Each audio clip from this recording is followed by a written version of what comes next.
តូចមួយក្បែរមាត់ស្ទឹងស្ងាត់ជាកន្លែងដែលយើងធ្លាប់សន្យាក្រោមពន្លឺច័ន្ទភ្លឺលើដំបូលស្ពឺអូនថាស្រឡាញ់បងរហូតដល់ថ្ងៃចុងក្រោយថ្ងៃនេះខ្ទមស្នេហ៍នៅដដែលមិនប្រែតែអូនបែរជាចាកឆ្ងាយពីជីវិតបងសល់តែស្នាមអតីតជាប់ក្នុងចិត្តឲ្យខ្ញុំឈឺចាប់គ្រប់ពេលដែលនឹកឃើញខ្យល់យប់មកកាត់ទ្វារខ្ទមចាស់ដោយសំឡេងហៅរកស្នេហ៍ដែលបាត់បង់ខ្ទមស្នេហ៍អភពសល់តែភាពឯកា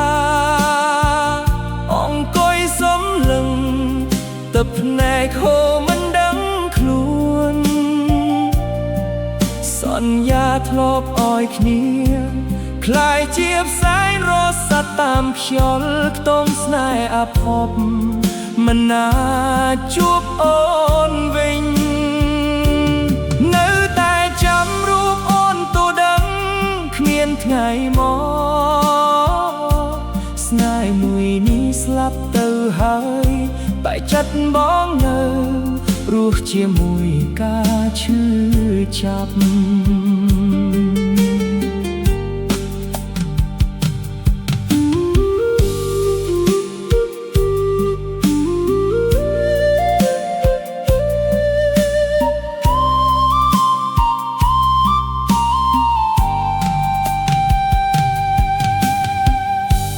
ក្បែរខ្ទមដែលអូនធ្លាប់ដាំថ្ងៃនេះរីងស្ងួតដូចចិត្តចាស់វាស្នាមញញឹមដែលធ្លាប់ធ្វើឲ្យបងរីករាយคล้ายជារូបភាពឆ្ងាយមើលមិនឃើញរាត្រីណាក៏ដូចរាត្រីណាដែរបងនៅអង្គុយចាំក្រោមពន្លឺច័ន្ទទោះដឹងថាអូនមានអ្នកថ្មីទៅហើយក៏ចិត្តនេះមិនអាចបំភ្លេចអូនដែរបើសិនជាស្នេហ៍យ៉ាងមានវាសនាប្រហែលថ្ងៃនេះអូននៅក្បែរបងតែព្រេងនិស្ស័យបែរជាលេងសើចបំបែកមនុស្សពីអោយឈឺចាប់ពេញមួយជីវិតខ្ទមស្នេហ៍អភពសល់តែភាពឯកាអង្គុយសំលឹងទឹកភ្នែកហូរមិនដឹងខ្លួនសន្យាធ្លាប់ឲ្យគ្នា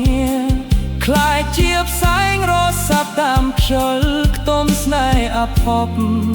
មិនអាចជួបអូនវិញនៅតែចាំរូបអូនទូនឹងគ្មានថ្ងៃមកស្នេហ៍មួយនេះស្លាប់ទៅហើយតែចិត្តបងនៅរស់ជាមួយការឈឺចាប់ខ្ទមចាស់នៅទីនោះមិនដែលខ្លះទីមានតែចាស់ស្នេហ៍ដែលបាត់បង់គ្នាសំឡេងខ្លុយយំនៅកន្តាលរាត្រីបានឮរឿងខ្ទមស្នេហ៍អាភព